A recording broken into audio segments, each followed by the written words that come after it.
What's up mga ka-homie?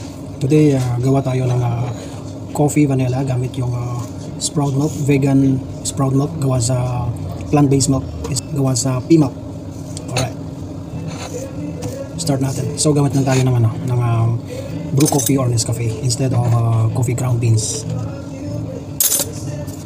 Try natin sa Nescafe mga ka-homie. 2 teaspoon of Nescafe powder. Alright. Then lagyan lang natin ng mainit na tubig konti lang.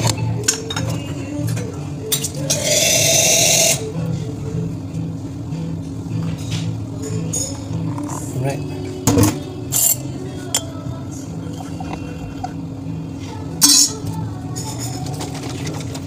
Ito ngayon yung famous sa mga coffee shop, yung vanilla coffee using vegan milk.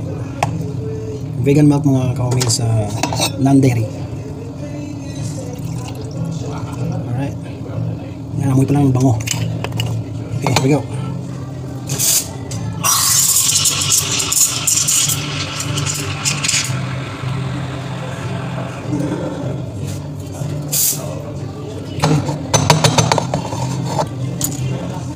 And after natin ma-steam, medyo mabula siya.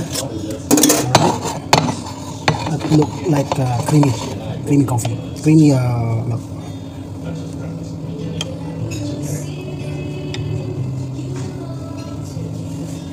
Alright, here we go. Ito na yung vanilla coffee natin.